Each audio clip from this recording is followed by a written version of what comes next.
64 জেলায় চাকরির ব্যবস্থা করবে, ম্যানুফ্যাকচারিং হাব বাড়াবে, বিভিন্ন জায়গায় টেকনিক্যাল এডুকেশন চালু করবে। বাংলাদেশের তরুণ প্রজন্মকে কিভাবে একটি শক্তিশালী ফোর্স হিসাবে ব্যবহার করা যায়, আমরা এই দুঃখটা বুঝি। এনসিপি এটা নিয়ে কাজ করবে। তরুণ প্রজন্ম আমরা কোনো সামনে জিনিস নয়, আমরা রক্ত দিয়েছি, চাই না। এখন আমরা চাকরি চাই।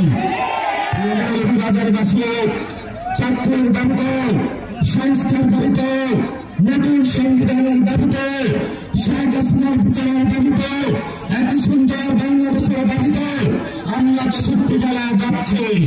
3 আগস্ট, আগামী আগস্ট মাসের 3 তারিখে আমরা সবাই ঢাকায় একত্রিত হব।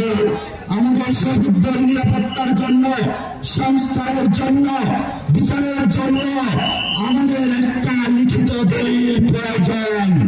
আমাদের জুলাই ঘোষণাপত্র প্রয়োজন।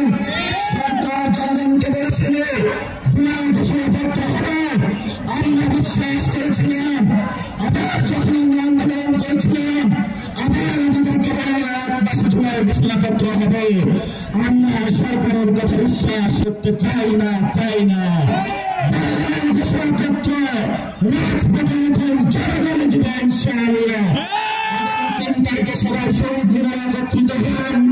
বাংলাদেশের লিখিত দলিল, আপনাদের মাতৃ দলিল আপনারা নিজেরাই তৈরি করেন। সমাধান জানিয়ে আমার বক্তব্য শেষ